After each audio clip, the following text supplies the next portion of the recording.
sehingga mereka mati-matian membelanya. Makanya nama saya bukan Dehe lagi hari ini. Saya tulis tadi Nabi terakhir ke-29.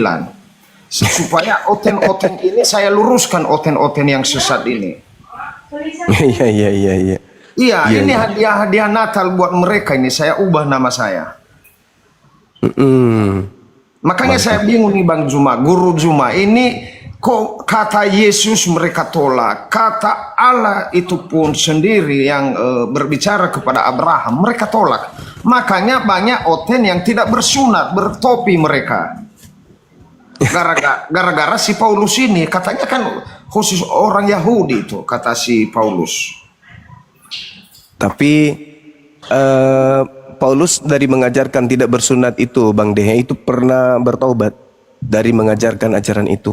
Coba dibaca di Kisah Para Rasul 21 nomor 15 sampai 26. Paulus itu bertaubat dari mengajarkan agama Kristen. Oh, Kisah Para Rasul berapa? 21 nomor 15 sampai nomor 26. Oh iya. Oh mantap juga ini si Paulus nih. Bertaubat dia, Bang. Ketika dia kembali ke Yerusalem, bertaubat dia. Iya, makanya ujung-ujungnya nanti dipenggal lehernya kan sama tentara Romawi. Itu menggenapi nubuatan Ulangan 13. Apabila ada seorang nabi atau pemimpi yang mengajarkan engkau untuk beribadah kepada ilah yang tidak kau kenal, agnostos theos, maka janganlah kamu merasa sayang kepada dia, tetapi bunuhlah dengan tanganmu sendiri. Nah, itu perintahnya ada di situ. Nah, sedangkan Paulus mengajarkan di dalam Kisah Para Rasul 17 nomor 21, 22, 23, Paulus mengajarkan menyembah kepada agnostos theos, ilah yang tidak dikenal atau dewa yang tidak dikenal dalam nama Kristus. Makanya dia menggenapi itu. Bunuhlah, ya mati terpenggal. Begitu juga di dalam Imamat 18 nomor 18 sampai 20. Itu perintahnya itu. Nabi yang terlalu berani berbicara Bismi Anoki dengan mengatasnamakan namaku, tetapi tidak terjadi apa yang dikatakan alias nabi palsu, maka dia harus dibunuh. Nah itu. Oh mantap. Saya sudah catat semuanya Guru. Jadi ya, nanti di dalamnya aja Kisah Para Rasul 21 nomor 15 sampai 26. Betulkah Paulus itu bertaubat dari mengajarkan jangan bersunat? Nah, kita lihat di situ, baca di situ. Lalu parahnya lagi, Bang. Dia kan mengajarkan sekali saja berkorban untuk selama-lamanya di atas salib, yaitu Yesus dengan darahnya kan. Tapi ternyata begitu dia kembali ke Yerusalem, dia berkorban lagi. Dia mempersembahkan persembahan untuk mentahirkan dirinya gitu loh. Bukankah Yesus sudah mempersembahkan dirinya sekali saja untuk seluruhnya? Tapi kenapa dia ketika diperintahkan sama rabi-rabi di sana, apa yang harus kamu lakukan sekarang? Ya kamu sekarang, kamu mensucikan dirimu, kau mentahirkan dirimu. Kau tahirkan dirimu. Ada 4 orang sedang bernazar, kau bantu dia, bayarkan kemudian nazarnya, habis itu kau tahirkan dirimu. Paulus tunduk nggak atas perintah itu? Tunduk. Lalu Paulus mempersembahkan persembahan, masolang generasi. Jadi pengikutnya ya generasi rusak gitu, Bang Dehe. Saya sudah mengerti Guru. Mungkin ada hal yang ingin disampaikan oleh Akhi Billy. Mohon maaf Akhi Billy, saya menemukan beberapa data di dalam kitab yang digunakan oleh saudara Kristen.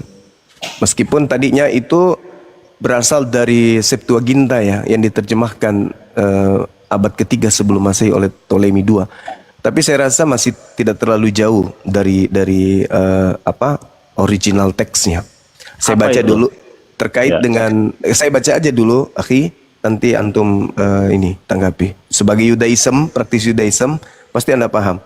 Saya membaca di dalam Hagai 2 nomor 16, maka sekarang perhatikanlah mulai dari hari ini dan selanjutnya, sebelum ditaruh orang batu demi batu untuk pembangunan bait Tuhan atau Baitel, atau di dalam iman umat Islam itu Baitullah.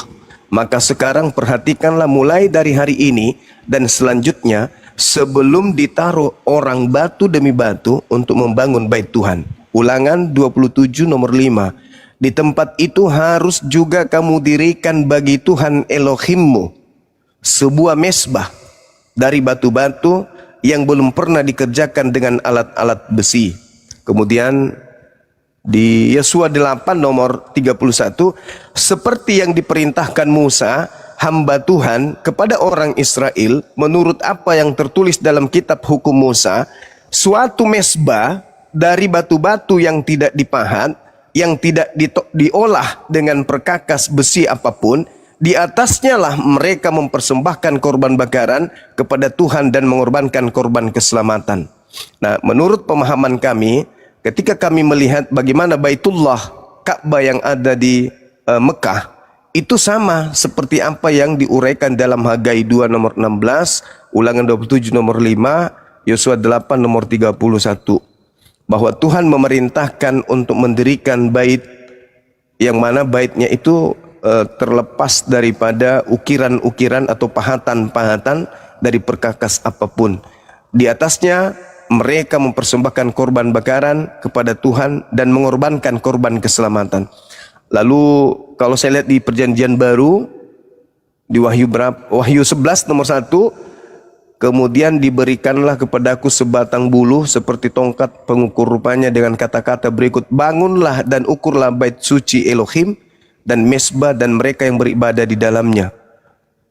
Artinya bahwa memang ajaran Yudaism itu diperintahkan membangun rumah ibadah, di mana rumah ibadah itu jauh dari prosesi-prosesi berhala atau persembahan-persembahan binatang-binatang yang diharamkan.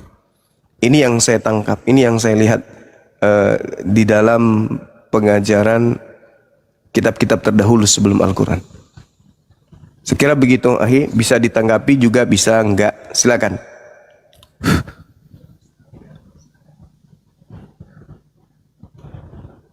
Berapa itu tadi? Kalau saya, ya. Karena kalau di kitab Kristen kan tuh kayaknya beda dengan yang di tanah. Hagai 2 ayat berapa? 19 Putus-putus saya. Putus-putus. Bentar.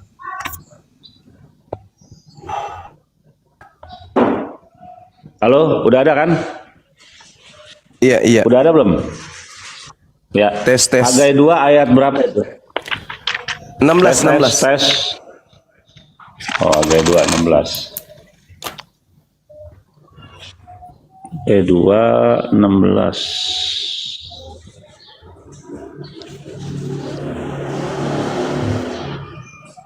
Hagai 2, sebagaimana keadaanmu ketika orang pergi melihat suatu timbunan, begitu? Iya, itu beda ya. Ini yang di LI ini aku pakai ini. Itu yang Hagai 2 ayat 16, ayat 17. Bunyinya gimana? Telah memukul kamu. Perhatikanlah mulai dari hari ini, itu ya? Iya, betul.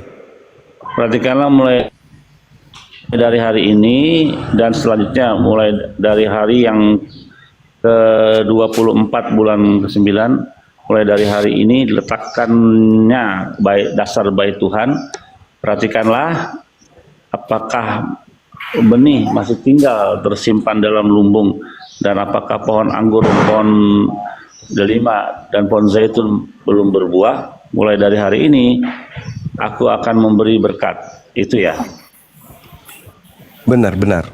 Nah, yang saya temukan kemudian terkait dengan maka sekarang perhatikanlah mulai dari hari ini dan selanjutnya sebelum ditaruh orang batu demi batu untuk membangun bait Tuhan. Jadi memang dari sejak sebelum kemudian ada ajaran penebusan dosa yang diajarkan kemudian oleh teman-teman kita Kristen, ternyata Tuhan memang lebih dulu mencanangkan bait.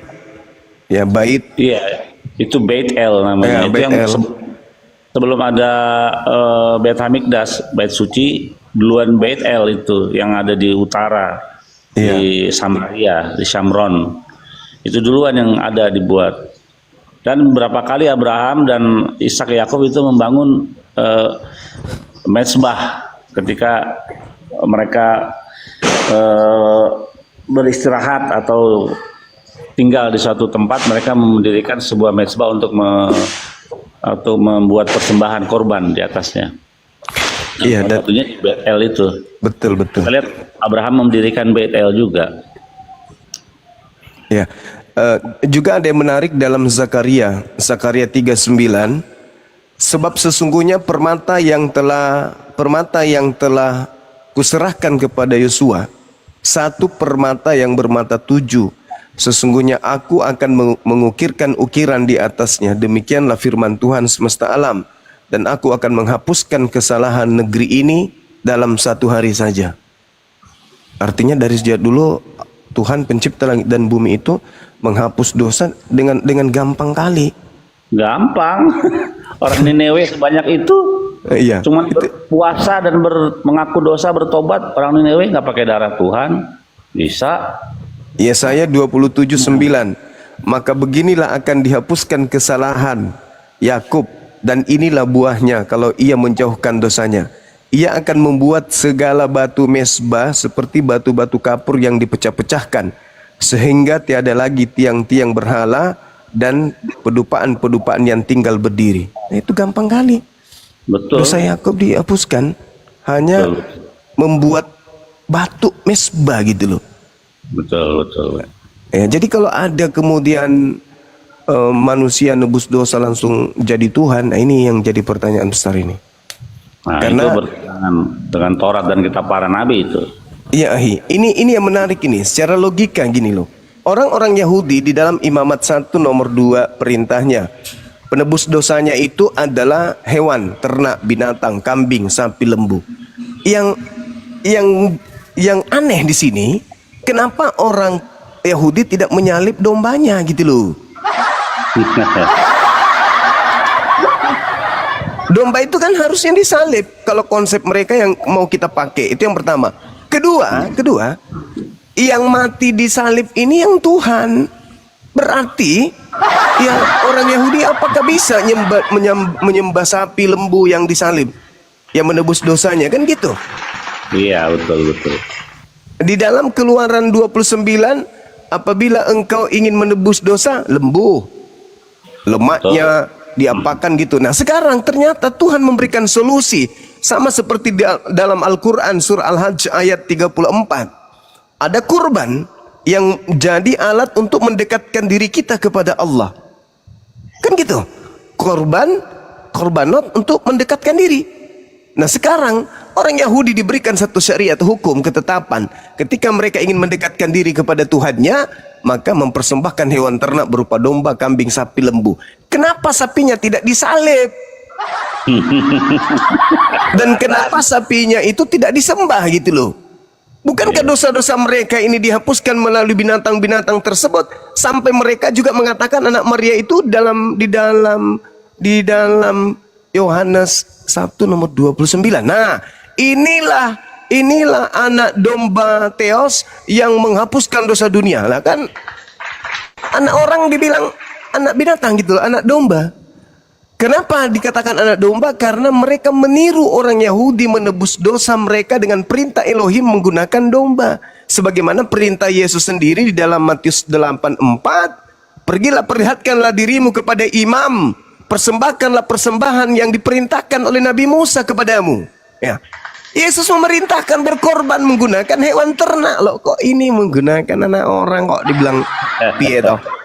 Iya. Gitu loh, akhi. Lanjut. Ya, untuk soal korbanot kita harus paham bahwa kata karban itu artinya dari kata karof bahasa Ibrani-nya. Artinya come close, datang mendekat karena kamu sudah jauh. Jadi Oh, keren, Masya Allah. datang mendekat, Lanjut. karof, datang mendekat karena sekalian sudah jauh. Nah, dengan mempersembahkan hewan ternak, kambing, domba dan sebagainya itu dalam kitab Imamat itu hanya berlaku bagi bis gaga dalam bahasa Ibrani-nya atau dosa-dosa yang tidak disengaja sehubungan dengan kesucian bait suci. Jadi kalau ada orang mempersembahkan korban, tapi dalam keadaan dia masih najis, misalnya habis berhubungan suami istri, dia belum mandi mikveh, gitu, belum mentahirkan dirinya, dia jadi berdosa di situ. Makanya harus diberikan korban bis gagal, korban yang itu dosa yang tidak disengaja, yaitu dari hewan dan sebagainya. Nah, masalahnya untuk sebuah korban itu menjadi sah mengadakan pendamaian, darah dari hewan itu harus tercurah di mezbah, di mezbahnya. Bukan Baru itu disalib? sah. Enggak disalib. Oh. Itu menurut kitab Imam Ahmad. Harus darah. Dan kriteria dosa kan ada 5 korban kharat, korban minha, korban selamim. Dari korban-korban itu, kalau korban menghapus dosa itu harus perempuan, feminim atau betina jenisnya. Nah, tuh Mati mija. harus betina. Mati mija. Betina kriterianya, dan umurnya harus 1 tahun. Mati, Umur Mija. itunya, ya, kambing dombanya berusia 1 tahun.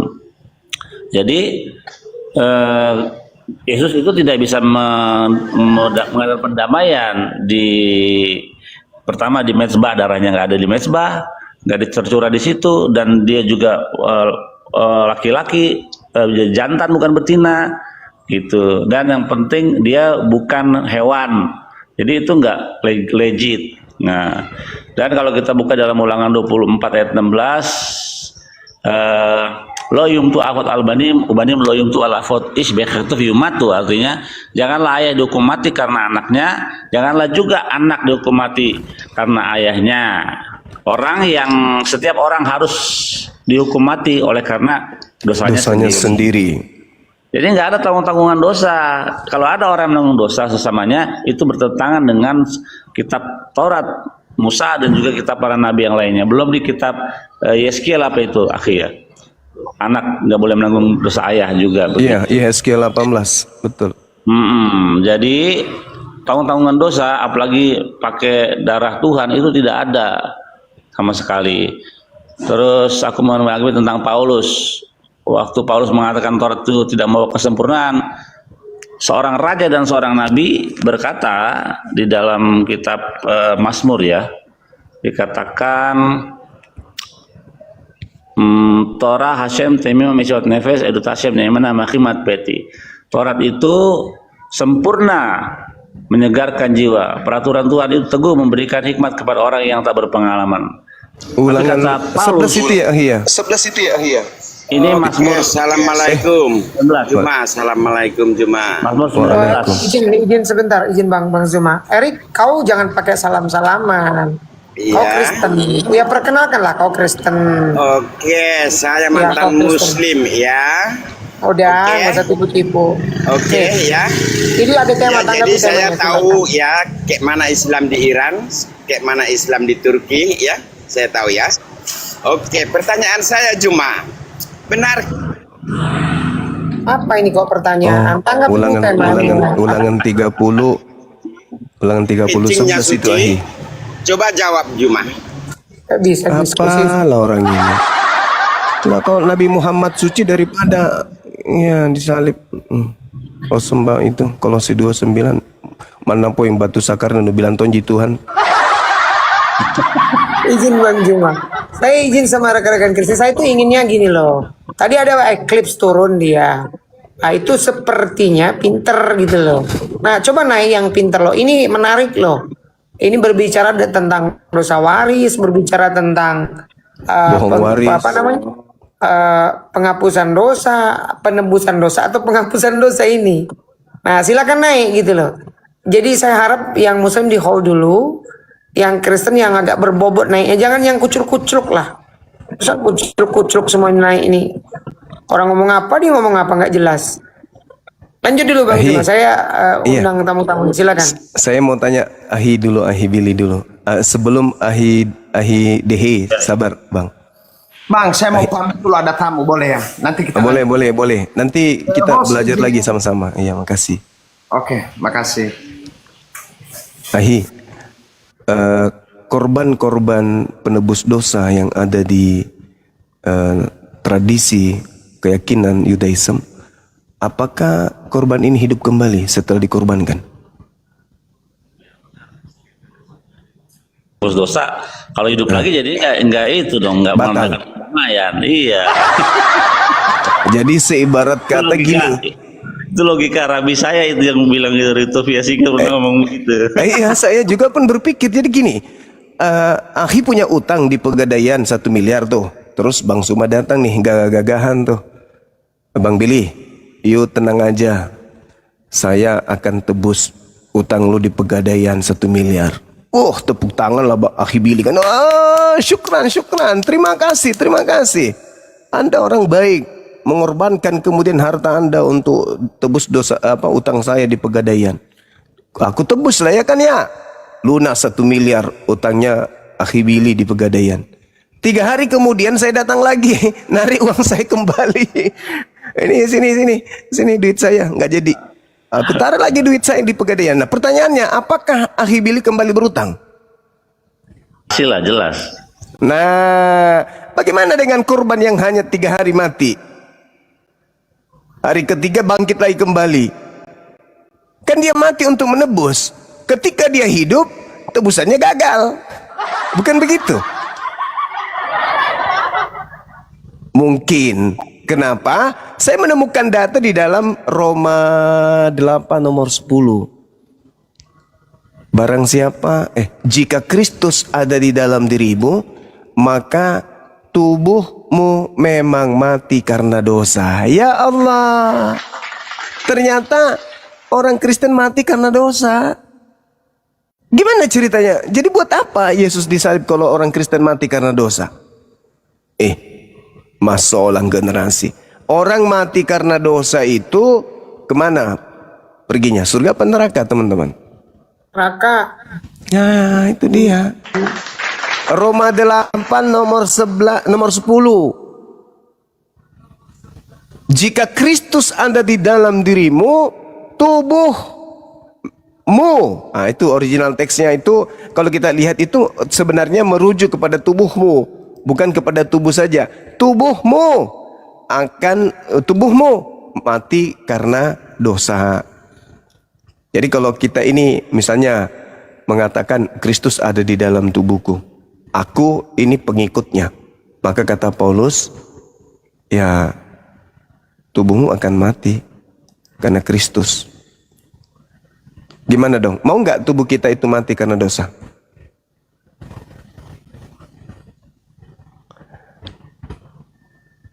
Tetapi jika Kristus ada di dalam kamu, maka tubuhmu memang mati karena dosa. Tetapi roh adalah kehidupan oleh karena kebenaran. Oke? Jadi barang siapa yang ingin tubuhnya mati karena dosa, silakan jadikan Kristus ada di dalam hidupnya. Berdasarkan Roma 8 nomor 10. Sekira begitu saya kembalikan kepada host. Ya, izin sebentar saya sapa dulu tamunya Bang Zuma. Assalamualaikum Bang Goto. Aduh, mohon maaf yang ada anak kita turunkan dulu. Assalamualaikum warahmatullahi wabarakatuh, Bang Goto. Monitor. Waalaikumsalam warahmatullahi wabarakatuh. Abangku, kok lama nggak jumpa kita?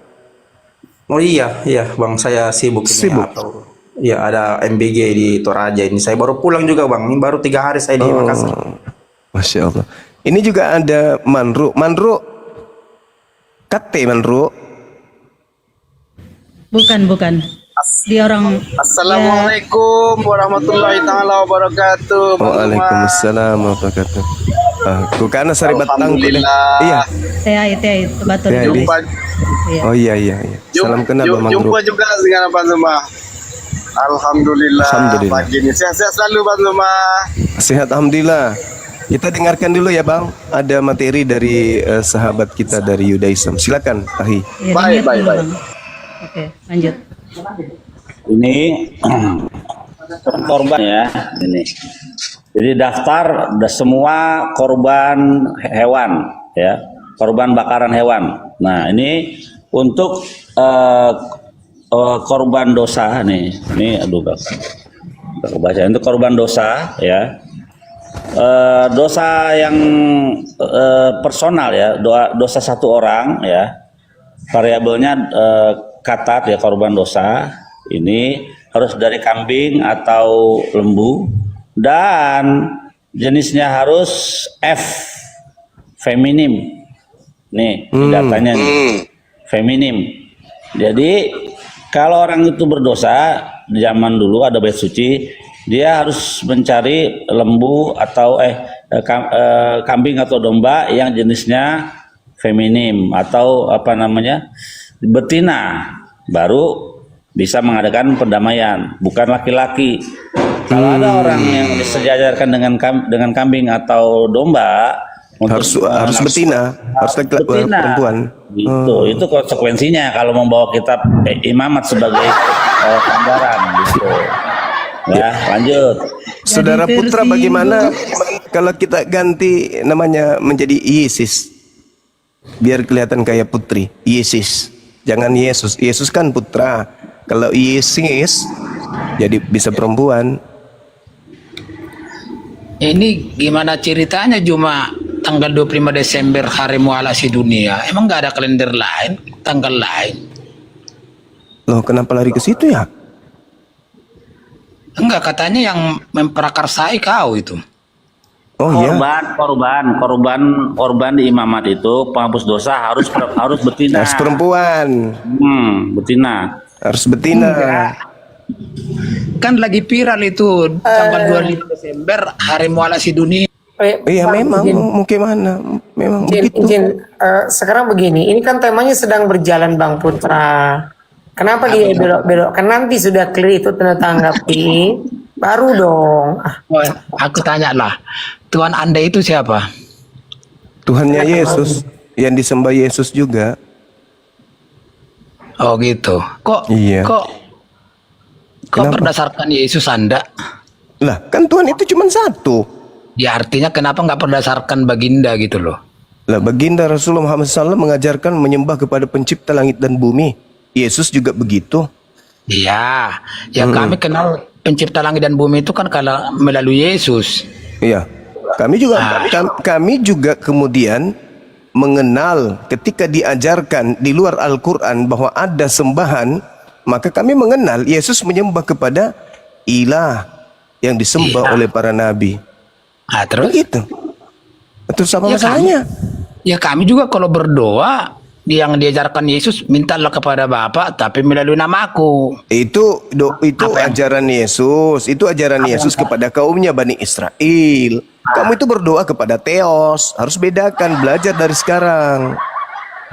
Entah apa kayak namanya itu yang Oh, jelas. nggak bisa gitu. Coba Anda baca Filipi. Coba Anda baca Filipi 2 nomor 6, nomor 7, nomor 8. Yang menjadi daging manusia itu Tuhannya Yahudi atau Tuhannya orang Roma? Enggak gini loh. Itu Artinya enggak. Dengar dulu, kita kan percaya yang membuat dunia ini kan Allah Bapa itu yang Iya, tidak tahu itu di seperti apa mulut. wujudnya. Itu di mulut. Oleh karena Itu di itulah, mulut. Tapi Anda menyangkal itu. Kita mengenal dia, makanya kita kalau berdoa itu. Oh, salah Anda. Salah. Kenapa salah? Anda jangan memakai kacamata Islam untuk memahami Kristen. Oh, tidak Itu bisa. kesalahan Anda. Saatnya Anda disadarkan bahwa yang Anda sembah bernama Sekarang gini. Kristus itu, tunggu dulu, sabar. Oke. Yang Anda sembah dalam nama Kristus itu bukan Tuhannya para nabi. Yang Anda sembah dalam nama Kristus itu adalah dewa Agnostos Theos, dewanya orang Athena. Baca dalil makanya. Kisah Para Rasul 17 nomor 20, 21, 22. Paulus mengajarkan kaumnya untuk menyembah kepada dewa yang tidak mereka kenal dalam nama Kristus Yesus. Camkan Jadi itu. gini bro, kalau mau berdiskusi, artinya Anda jangan mencomot sono comot sini. Artinya kalau memang Anda Harus wajib daripada saya tidak pakai dalil kayak ente. Enggak, kalau Anda percaya Bible ya sekalian semua kau percaya. Jangan kau Saya comot-comot. percaya Bible sebagai karangan para pewarta. Oke, kalau memang kamu tidak percaya dengan apa Bible, kenapa rujukannya kalau berdebat Saya kalau pakai mengatakan Bible? saya Bisa percaya bilang kok barusan. Anda Saya itu percaya cacat Bible logika. itu adalah catatan-catatan pewarta. Ya, pewarta. Satu sisi kamu memuliakan Yesus, satu sisi kamu mencela. Kan itu namanya saya bilang cacat logika. Saya Kalau- tidak pernah mencela Yesus. Siapa bilang saya mencela Yesus?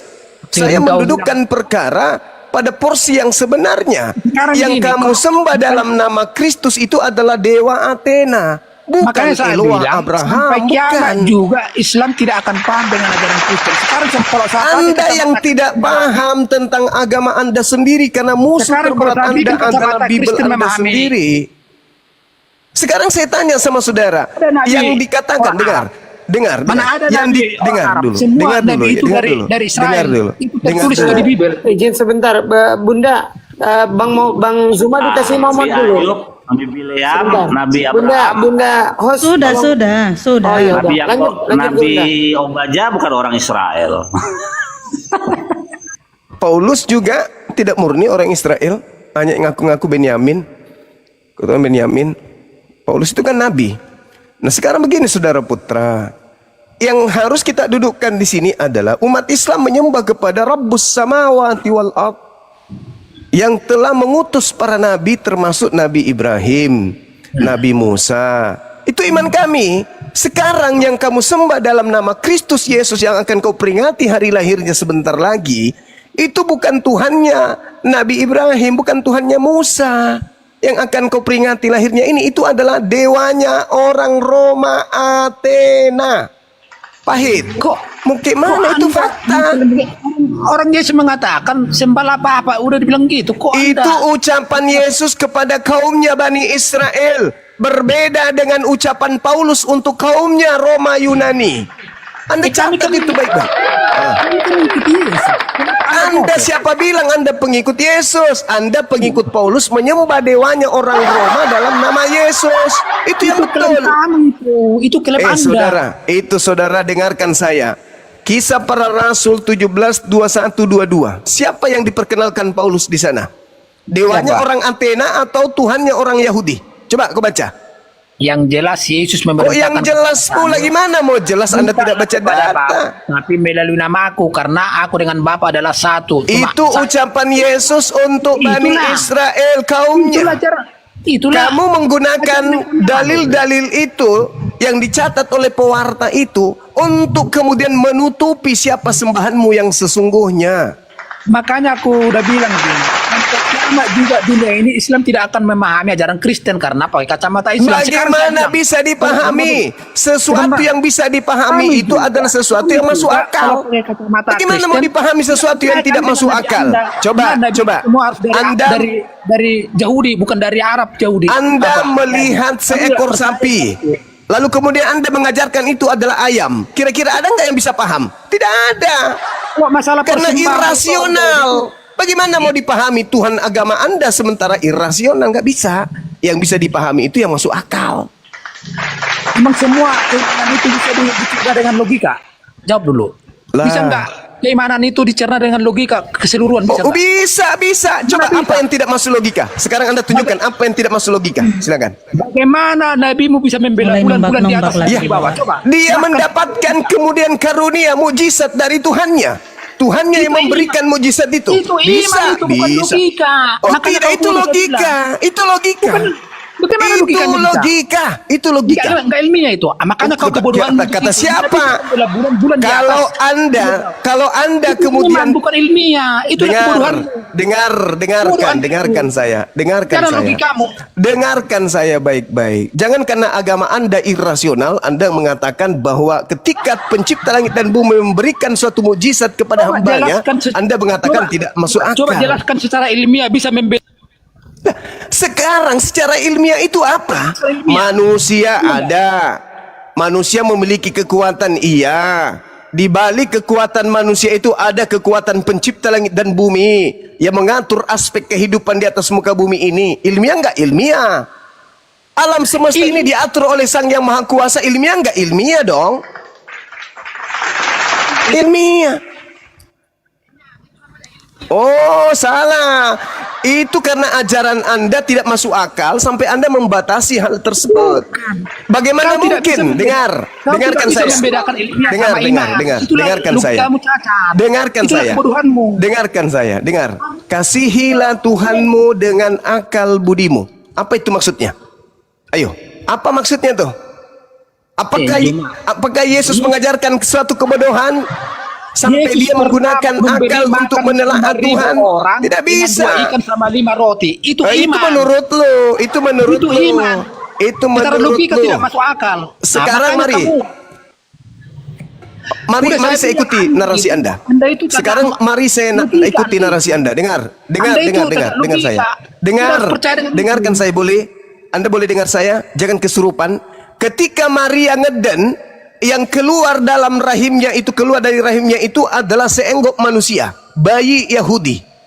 Betul. Masuk akal, masuk akal. Sekarang Secara kelahiran Anda, Yesus itu- dengar dulu, dengar dulu, saudara, dengar. Habis ini Anda boleh berbicara 2 tahun tanpa berhenti, oke? 2 tahun loh, dikasih waktu Anda ngomong terus tanpa berhenti. Habis ini, saya ulang lagi. Keluarnya seorang manusia dari rahim Maria, masuk akal gak ketika dikatakan itu adalah manusia yang keluar? Masuk akal. Tapi ketika kemudian Anda mengatakan yang keluar itu adalah Tuhan, masuk akal nggak? Tidak masuk akal. Sekarang Anda memposisikan iman Anda di mana? Anda memposisikan iman Anda yang keluar dari rahim itu adalah Tuhan. Berarti yang koplak siapa? Iman Anda, kepercayaan Anda, keyakinan Anda yang koplak. Saya tanya Anda, definisi Tuhan menurutmu apa? Jangan ke situ. Enggak, biar kita Jangan samakan ke betul. situ. Biar kita Orang samakan. Indonesia, orang Kita. Indonesia. Nah, itulah kebodohanmu. Saudara putra, jangan kayak ini, jangan kayak bebek. Pernah Orang nggak Tuhan Indonesia. Pernah nggak manusia menuhankan uang? Saudara putra, ketika kita berbicara tentang Tuhan dalam perspektif agama, kita nggak perlu lagi mengatakan, kau ngerti nggak arti definisi Tuhan itu apa? Nggak perlu. Kita harus menyadari, ketika kita berbicara mengenai Tuhan, berarti yang objek yang kita sembah, hakikat yang kita sembah. Itu loh. Nggak usah lagi Tuhan itu apa? Tuhan itu apa? Nggak perlu. Itu ajaran ece-ece itu. Anda dengan saya bertuhan. Titik. Tuhan Anda disebut Kristus. Siapa yang memproklamirkan? Siapa yang mengajarkan? Tuhan itu bernama Kristus. Paulus. Objek yang dimaksud Paulus sebagai Tuhan itu yang mana? Tanya kepada Paulus. Paulus, yang kau perkenalkan kepada orang-orang Athena, Tuhan yang mana? Tuhannya orang Yahudi atau Tuhannya orang Athena? Apa jawaban Paulus? Tuhannya orang Athena. Di mana dalilnya? Kisah Para Rasul 17 nomor 20, 21, 22. Aku melihat kalian menyembah kepada dewa-dewa yang tidak kamu kenal. Sebab ada tertulis di salah satu kuilmu, agnostos theos, Tuhan atau dewa yang tidak dikenal. Itulah yang aku perkenalkan kepadamu sekarang. Nah, Paulus mengakui dah bahwa dia memperkenalkan kepada orang Athena dewa yang selama ini mereka sembah. Sekarang pertanyaan saya, sebelum Paulus datang ke Athena, yang disembah oleh orang Athena Tuhannya Yahudi atau dewa-dewa nenek moyang mereka? Jawab. Jawab dulu. Yang disembah oleh orang Athena, orang Roma, sebelum Paulus datang mengajarkan agama Kristen, mereka menyembah Eloa Abraham, Eloa Ismail, Eloa Ishak, Eloa Yakub, Eloa Musa, atau menyembah kepada dewa-dewa nenek moyang mereka. Jawab. Silakan, kau boleh bicara 2 tahun, jangan berhenti. Ngomong. Malu kau kan? Malu. Ternyata yang Kristus itu yang diperkenalkan Paulus adalah dewa Yunani. Ayo. Malu kau kan? Malu.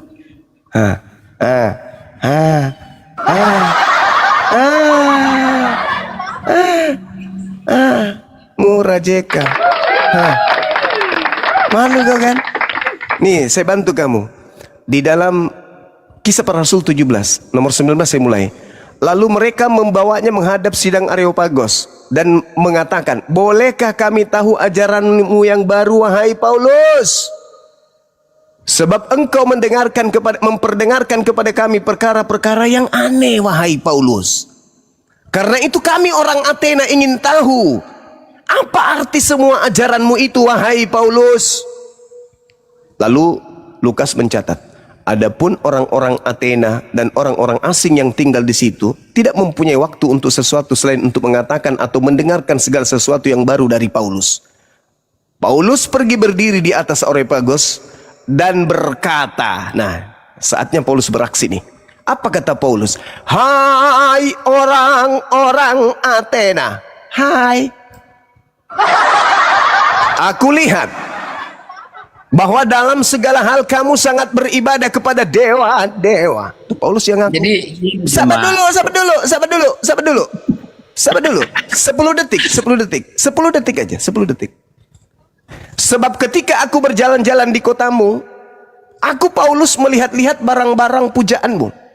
Aku Paulus menjumpai sebuah kuil dengan tulisan kepada dewa yang tidak dikenal. Paulus berkata kemudian, apa yang kamu sembah tanpa mengenalnya, itulah yang kuberitakan kepada kamu. Saya ulang, aku melihat kamu menyembah dewa. Di dalam kuilmu ada tertulis kepada dewa yang tidak dikenal. Apa yang kamu sembah tanpa mengenalnya, itulah yang kuberitakan kepadamu. Pertanyaan saya kepada saudara putra, apa yang disembah oleh orang Athena, Yunani, Romawi sebelum Paulus datang? Silakan Anda jawab. yang saya sembah sesuai dengan ajaran Bukan Yesus. Bukan Anda. Jangan gila permanen. Jangan Anda. Ya, apa? Yang saya tanya, sebelum Paulus datang mengajarkan agama menyembah kepada Kristus, orang Athena, orang Yunani, orang Romawi itu menyembah kepada siapa sebelum Paulus datang? Silakan. Ya saya belum tahu. Makanya jangan sombong. Kalau baru tahap Gini, Pak. anak murid jangan sombong. Tadi kan gini, Bang. Bikin malu. Anda kan memaksakan keimanan itu dicerna secara logika keseluruhan. Itu saya bilang tidak bisa. Kenapa? Coba jelaskan logika Anda dengan nalar Anda. Baginda bisa membela bulan di atas, baginda di bawah. Secara ilmiah. Bisa nggak? Kalau Anda dalam sabar dulu. Secara ilmiah, secara ilmu pengetahuan, antropologi, sosiologi, ekonomi, apapun itu, menyadari secara disiplin ilmu bahwa bumi ini berputar, ya, berinteraksi antara komponen dengan komponen satu dengan komponen lain, itu karena adanya kekuatan di luar daripada apa yang terlihat secara konkret. Setuju? Setuju. Ilmiah enggak itu? Ilmiah. Berarti secara ilmiah pun sadar bahwa ada kekuatan goib, supranatural di luar daripada objek-objek yang ada, nilai-nilai yang ada. Logika enggak itu? Logika. Rasional enggak? Rasional. Itulah yang orang katakan sebagai Tuhan. Oh, tidak bisa, itu ilmiah. Itu ilmiah itu. Kata siapa itu tidak ilmiah? Kata siapa itu tidak ilmiah? Kata siapa itu tidak ilmiah? Itu ilmiah. Kita tinggalkan itu. Karena Anda adalah Kristen dan saya adalah Muslim. Sabar. Enggak usah ke situ dulu. Tidak usah. Loh, alam semesta ini punya komponen keterikatan antara alam yang satu, benda-benda yang satu dengan benda yang lain, itu adalah satu keterikatan yang tidak bisa terpisahkan. Sedikit saja dimensi terpisah atau menjauh atau saling berdekatan akan terjadi kehancuran. Jangan itu baik. Itu ilmiah. Maka bukan sekarang udah terserah, bukan ilmiah atau apa, terserah. Sekarang yang ingin saya pertanyakan kepada saudara, ini kita berbicara mengenai konsep Tuhan, Yesus Tuhan. Apakah itu hayalan saja? Anda harus menjawabnya. Paulus sebelum datang kepada orang Athena Yunani, Paulus mengatakan, sabar dulu, saudaraku. Pertanyaan saya ulang karena Anda mencoba untuk lari dari kenyataan bahwa Kristen menyembah kepada agnostos theos. Pertanyaan saya sederhana. Sebelum Paulus datang mengajarkan menyembah kepada Kristus kepada orang Athena, apa yang disembah oleh orang Athena? Dewa-dewa, Tuhannya nenek moyang mereka, atau Tuhannya Nabi Musa? Jawab.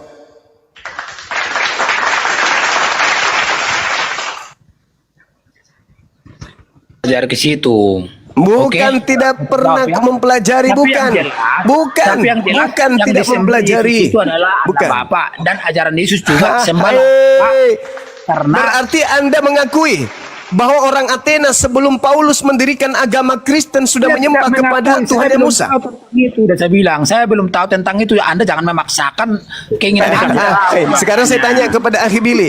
Akhi, apakah betul orang-orang Athena, orang-orang Yunani, orang-orang Romawi sebelum mereka menggunakan kitab terjemahan Septuaginta dari perjanjian baru, kitab Tanak, perjanjian baru Tuhan dengan Bani Israel, yaitu kitab Torah, apakah orang Roma Yunani ini menyembah kepada Yotevave?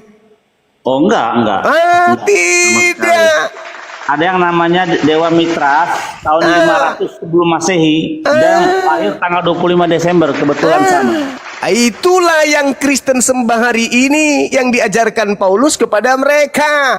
Apa yang kau sembah selama ini yang kau tidak kenal, itulah yang aku ajarkan hari ini dalam nama Yesus.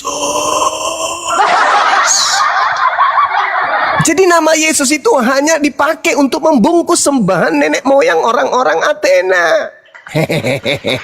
Yesus mengatakan, waspadalah agar kalian jangan disesatkan, sebab akan datang banyak orang memakai namaku dan berkata, akulah Mesias. Jadi yang disembah dan sedikit lagi dirayakan oleh mereka adalah dewa Agnostos Theos yang disindir di dalam kitab Nabi Musa alaihissalam, Ulangan 13. Agnostos Theos, dewa yang tidak dikenal. Itu makanya daripada kita melihat keadaan bumi semakin terpuruk dengan adanya peringatan lahirnya dewa matahari, lebih baik kita memperingati hari kebangkitan mu'allaf. Sekira begitu teman-teman sekalian. Silakan. Buang sial.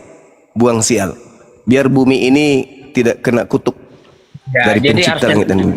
cuma mengakui bahwa baginda itu bila bulan itu bukan ilmiah, itu keimanan, ya. Itu Nggak usah lagi. Keimanan itu. Jangan kau Itu paksakan lagi, ilmiah. itu Ilmiah itu masuk akal dan logika, bisa diterima nalar. Ada bukti, itu namanya ilmiah. Kenapa? Jalan di atas air, kan? Itu logika menentang hukum gravitasi gimana itu? Ya itulah kelebihan Yesus bisa jalan di air. Itulah kehebatannya. Beda dengan orang-orang lain, nabi-nabi yang lain. Lanjut, karena itu kehebatannya Yesus katanya. Berarti yang membelah bulan Bang Billy, orang ini lupa, dia bilang tadi nabi yang lain, berarti Yesus Iman nabi ya? Anda itu. Iman Bukan sama Yesus logika nabi ya? tidak bisa kalian bedakan. Yesus Makanya nabi.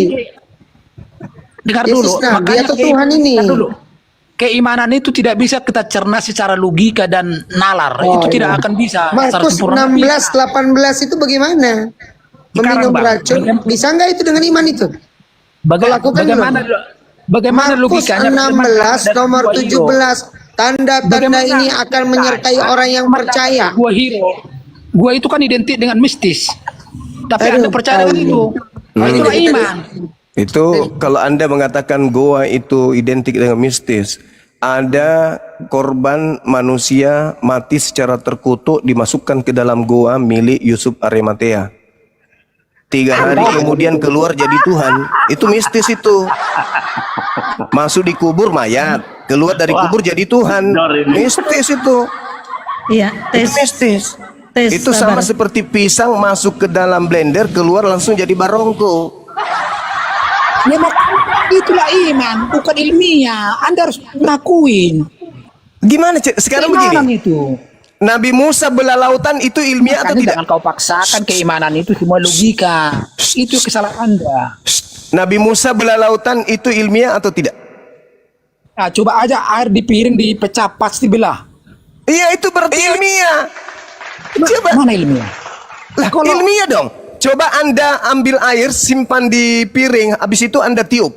Bisa nggak terbelah air itu? Terbelah. Iya, kalau Musa itu ilmiah, tapi kalau pindah ke bulan itu logikanya gimana? Bulan di atas. Apa bedanya? Apa bedanya Tidak dengan yang bisa. tadi? Pertanyaan Jangan saya. kau samakan logika Pertanyaan dengan saya. ilmiah, bro. Pertanyaan saya. Kesalahan Anda Pertanyaan itu. saya. Apakah kekuatan Nabi Musa yang belah lautan atau bukan? Ya, Iya, tapi kan ada medianya. Kok iya ada iya? tongkat.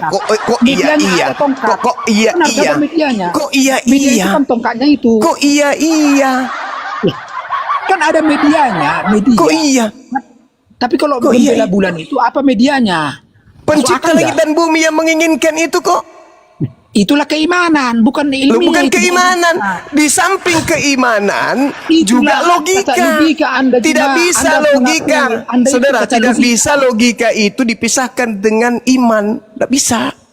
Tidak Kalau semua ada keimanan logika. itu bisa dicerna secara logika. Oh, salah, Akan salah bisa. Anda, salah Bisa Anda, cerita salah. sama Anda. Itu Bagaimana karena logikanya Anda bisa Kristen. membela Buddha? Itu karena Anda Tidak ada Kristen. medianya. Coba Itu jelaskan. karena Anda Kristen. Itu karena Anda Itulah Kristen. dongo Anda itu. Enggak apa-apa. Yang penting saya tidak beriman kepada makhluk yang artinya kau keluar nggak dari bisa tanah membedakan jadi mana Tuhan. ilmiah, mana logika, mana yang Tidak bisa, diterima saudara. akal. Sekali lagi, dengarkan saya. Dengarkan saya. Dalam Islam, iman dan akal harus sejalan. Dalam agamamu, iman dan akal wajib tolak menolak. Beda. Jangan kau nilai agama Islam dengan nilai agamamu. Sekali lagi saya katakan, di Islam iman dan akal harus seia sekata. Kalau di Kristen, iman dan akal harus tolak menolak. Itu fakta real.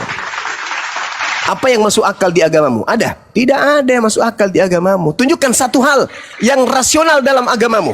Tunjukkan. Satu saja yang masuk akal dalam agamamu. Saya bayar nih kalau ada. Satu aja. Ayo. Apa yang masuk akal dalam agamamu? Tunjukkan satu. Apa? Maksudnya gimana? Gila kan? Kau nggak bisa karena memang agamamu bertolak belakang dengan akal. Udah. Kenapa nggak masuk akal? Sekarang kau tunjukkan apa yang masuk akal dalam agamamu. Satu Ya, aja. banyak. Atau Banyak sepotong lah. aja, sepotong aja. Banyak. Apa Artinya itu? berbuat baik kepada orang lain. Itu semuanya manusiawi. Kambing juga bisa kalau itu. Bukan Dari manusiawi. agamamu. Yang berasal Karena- dari agamamu. Yang murni dari agamamu, yang masuk akal itu apa? Yang masuk akal yang murni dari agamamu apa? Banyak. Mengorbankan manusia. Itu masuk akal. Hah? Manusia melahirkan pencipta langit dan bumi. Itu masuk akal. Hah? Makanya Tuhan kalian keluar dari kubur. tertinggal Itu masuk karena akal. memahami ajaran itu secara logika. Makanya kalian umat yang tertinggal. Makanya pertanyaannya kan logika. Pertanyaan saya, apa yang masuk logika di dalam agamamu? Satu aja kalau ada. Aku beli. Aku jadikan obat Banyak. kalau ada. Banyak. Apa? Salah satunya, satu aja. Ular makan debu? Banyak. Gimana sih? Apa? Ya sama kayak ajaran Yesus itu masuk akal kan? Masuk angin. Itu bukan masuk akal. Sekarang pertanyaan saya, yang dari Ya, agamamu gini, jangan bawa gini. Yesus. Yesus itu tokoh Yudaism. Yang saya tanya bukan yang masuk angin, yang masuk akal dari agamamu satu aja kalau ada. Banyak lah. Iya, Artinya banyak, kalau banyak. berbuat- Apa? Begini, kalau kita apa? berbuat baik kepada orang lain, Bukan Itu itu kan yang ajaran Yesus dimaksud. itu. Orang yang tidak beragama saja bisa melakukan itu. Kambing juga berbuat baik, ayam, sapi berbuat baik. Yang saya tanya Bagaimana? yang murni, Itulah kebodohan. yang Mana murni pernah dari kau agamamu berbuat selain yang baik? masuk angin Mana saja, pernah yang masuk berbuat akal baik? apa? Memang Apa, kau apa? kau disebut kau guru tapi IQ-nya jongkok. Mana yang masuk akal dalam agamamu? Satu aja yang masuk akal dalam agamamu itu Nah, apa? gini, kenapa Anda dibikin predikannya gurunda? Malah menangis. Anda itu cacat Nggak logika. ada. Mana pernah kambing berbuat baik? Mana pernah ayam berbuat baik? Wajarlah Kemana ketika Anda narasimu? mengatakan, wajar kalau Anda mengatakan bahwa Sama iman dulu itu pernah- harus tidak pernah masuk membuat akal. agama, kan pernah Gitu membuat loh. agama Tuhan. Gitu ya. Jadi sekali lagi saudaraku Putrajaya, Tuhan pernah Kelampin membuat agama. Pahit, bahwa tak ada satupun dalam Agama itu bikinan dalam manusia, bukan- prosesi agama Anda itu masuk akal. Satu pun tak ada. Satu pun. Bahkan sampai masuk surga kalian menjadi mempelai wanita itu saja sudah tidak masuk akal. Jadi, Anda itu Oke. cacat logika. Dulu pernah kau bilang Anda Tuhan masuk pernah ke dalam membuat surga agama. Anda Mana menjadi pernah mempelai membuat wanita agama. itu bikinan sudah tidak masuk manusia. akal. Agama itu Bagaimana kata mungkin benda. di bumi Anda memiliki ucok, nanti di sana Anda menjadi mempelai wanita? Gimana ceritanya itu? Laki-laki berbulu, betisnya, dadanya berbulu, jadi mempelai wanita itu gimana ceritanya? Tidak masuk akal. Tidak ada yang masuk akal dalam agama Anda itu. Masa kambing berbuat baik? Masa kau berbuat baik? Gimana IQ-mu? longor kau itu. Katanya kamu gurunda. Makanya murid-murid kamu bodoh Curhat semua. sendiri, ngomong sendiri dia. Izin, ini kayaknya kita turunkan aja. Nggak ada poin ini ngomong apa muter-muter ini. Iya. Turunkan aja Bang Gurunda ya. Iya. Di bawah aja lah kau. Apa yang kau ngomongin nggak jelas. Silakan IQ rekan itu. Kristen yang lain. Persilakan. Yang pinter lah yang naik. Jangan yang jamaat. Aduh, baca Bible nggak Saya izin pernah. salam dulu ya. Assalamualaikum silakan. warahmatullahi wabarakatuh. Waalaikumsalam. Waalaikumsalam warahmatullahi wabarakatuh. Dinda Ardiansa, Assalamualaikum warahmatullahi wabarakatuh. Waalaikumsalam warahmatullahi wabarakatuh. Gurunda Zuma. Assalamualaikum teman-teman semuanya. Waalaikumsalam warahmatullahi Bang Ardiansa. Selamat hadir kembali ya Bang Dian. Selamat Ya. Hari Mu'alaf sedunia besok 25 Desember. Allahu Akbar, Masya Allah. Masya Allah. Walillahilhamd. Buat yang Kristen ini apa permintaan banyakkan dari Muslim. Yang Muslim mohon di hold dulu. Kita berikan mumpung ada Gurunda kita semua berkumpul ini. Yang Muslim dulu, yang Kristen dulu saya dipersilakan naik Duet dulu. maut ini, Bung Dian. Duet maut monoteis ini. Bang Billy Judaism, Bang Zuma Muslim. Duet maut monoteis ini. Sebetulnya tadi tuh di bawah tuh ada namanya Eclipse, itu bagus. Dia cukup pinter data, tapi ya ini kebetulan ada Bang Billy, ada Bang Zuma nih. Dia bawa kejadian 126, kejadian 1 nomor 3 itu ada Tritunggal menurut dia gitu kan. Itu dia. Silakan yang tapi kita naikkan dulu nih, ada Ayah Saipul. Naik dulu, nanti saya turun kalau begitu. Naik dulu Ayah. Oh ada Ayahanda Saiful.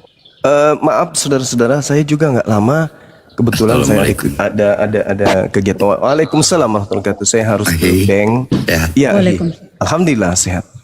Yang pasti saya sudah senang ada Putri Sulawesi, Masya Allah.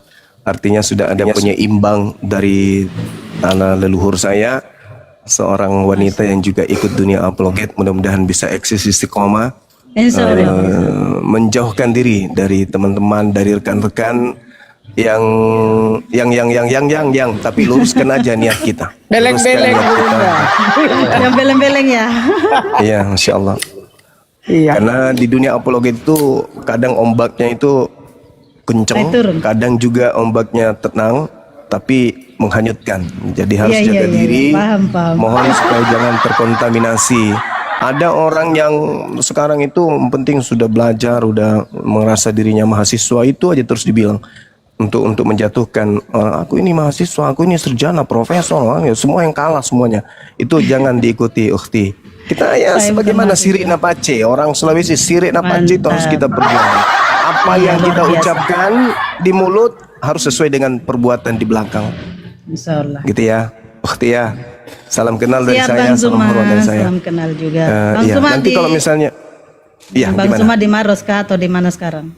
Saya di Zudiang, daerah terkecil di Dubai. Dia sudut utara Dubai kota, Oke. tapi daerah terkecil. Sudiang. Oke, Iya. baik. Kalau ukhti di mana? Saya di Barombong Bang Zuma.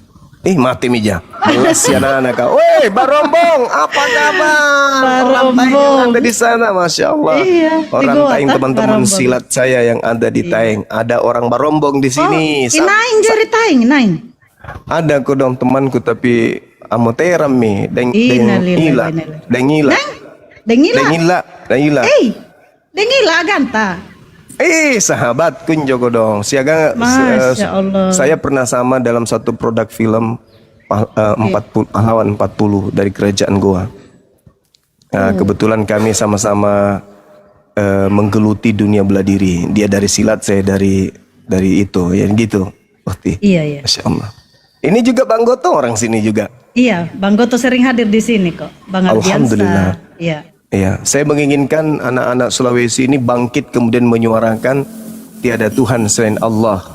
Di luar daripada Allah itu bukan Tuhan. Insya Allah istiqomah, insya Allah. Amin, amin. Amin. Nanti kalau ada apa-apa berkomunikasi aja kita. Amin. Itu karena nomor. Kita membutuhkan teman-teman pejuang. Dari Bone sudah ada. Dari Bone Niakmi, Baturi Bone Niakmi. Dari Kendari ada Tommy, dari Palu ada Tommy, dari Torajan Tasung kami kacamata anak. Apa Bipoeng? Orang disegani beliau ini. Bang Gote ini orang disegani di Iya. kalangan beliau. Sekira begitu sahabat-sahabat sekalian. Baik, Bang Saya Suma. senang, saya bangga hari ini. Ya, kendaraan saya bertambah 1. Nanti kalau misalnya saya bangun pagi habis sholat subuh, saya keliling tak ada kendaraan. Nah, ini ada kendaraan. Mudah-mudahan bisa menjadi rumah yang nyaman bagi kita. Amin ya rabbal alamin. Masya Allah. Terima kasih sudah hadir Bang Zuma. Syukran Ahi, terima kasih.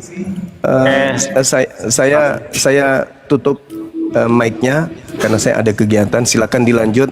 Jangan terganggu dengan keberadaan saya di sini ya teman-teman. Iya. Jangan risih dan seterusnya. Anggap saja saya adalah pelengkap penderita dari semua perjuangan kita. Saya tutup Allahu sementara. Akbar. Assalamualaikum warahmatullahi wabarakatuh. Waalaikumsalam Lanjutkan. Waalaikumsalam warahmatullahi wabarakatuh. Masya Allah. Saya izin masuk sedikit ya, karena tadi bicara budaya Yahudi, kebetulan ada Bang Billy di sini ya. Oke, karena saya pemerhati budaya Yahudi ya, saya bicara sedikit tentang budaya Yahudi ya. Tapi saya akan mulai dari kata manipulasi ya. Ya, jadi kata manipulasi itu peralatan untuk melakukan manipulasi itu adalah berbohong, kan begitu.